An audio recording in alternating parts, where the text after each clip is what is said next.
we're just 8 weeks away from Election Day, and tonight, former President Donald Trump and Vice President Kamala Harris will appear on stage together in their first presidential debate.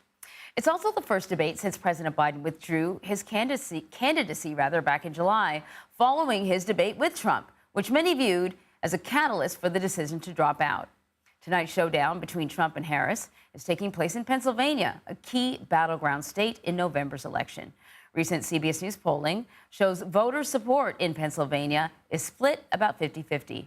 So for more on the race and tonight's debate, I want to bring in Pennsylvania State Representative Malcolm Kenyatta. He's also on the National Advisory Board for the Harris campaign and is running for State Auditor General. Good to see you. I don't know if the producers told you, but I live in Philly. Good morning. And I'm familiar with the city and familiar with you. I let the audience know that. And let's get into it. You know, we've seen a lot of polling recently, particularly with undecided voters, who have said that despite the fact that Kamala Harris has been the vice president, they still don't feel like they really know her. And they still don't feel like they know what's different about her as compared to President Biden and what the Biden administration has done. What do you think are the big points she needs to get across tonight during this debate? You know, this is an incredible opportunity for the vice president, and I know that she is going to perform well because she's going to continue tonight to have a conversation directly with the American people about what the next 4 years are going to look like under a Harris-Walz administration.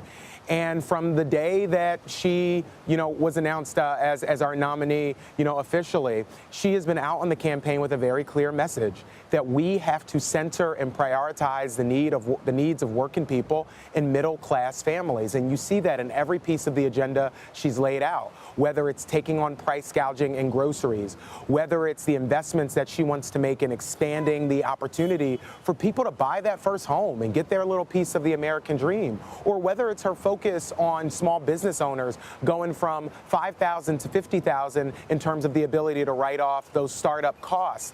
This is the type of message, the type of approach that's going to be such a contrast with Donald Trump. He has been in many of these presidential debates. I think this is his 7th presidential debate. And so he comes in, I think, with incredibly high expectations. But we know that he's not going to be honest. And so the vice president is going to have to talk about her vision for middle-class families while also batting down a lot of the lies and distractions that we know Donald Trump is going to throw out throughout this conversation. You brought up that he's been in a number of debates. I think a campaign spokesperson recently, I thought it was interesting the way that they characterized the former president's debate performance, the recent one, called him a showman, said he actually did pretty good in the debate with President Biden. And, you know that Harris's campaign is and Harris has even said, we're the underdogs here. Is the campaign trying to lower our expectations? What's that all about? No, listen, I think the campaign is being realistic. Donald Trump has done many of these debates. And a part of what he does is he just lies. And he lies so much, so often, that it becomes difficult for the moderators to intervene and to live fact check all the things that he's going to say. And also, as somebody on that debate stage, you're going to have to decide which lie do I respond to versus how do I talk about the vision for the future.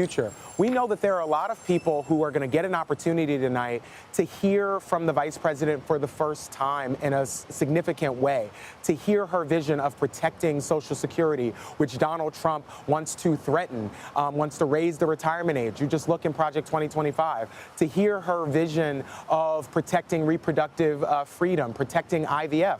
Project 2025 and Donald Trump want to monitor women's menstrual cycles and miscarriages. I mean, these are the type of weird and creepy things that you can see laced throughout Project 2025, but they're deadly serious, and it will make a real impact on working people. I've said it, this would make lives of working people hell, and we're going to have an opportunity to hear about Vice President Harris's positive vision for the future, building on the success of this administration, while also having a chance for people to hear Donald Trump. And when you listen to him, it is somebody who's very clearly confused, who's very clearly, lost a step. But he's done this many times. And so I think he walks in, obviously, with a lot of expectations, a lot of weight, to try to at least be coherent, which is something I've not seen him, do recently. Pennsylvania State Congressman Malcolm Kenyatta, thank you so much.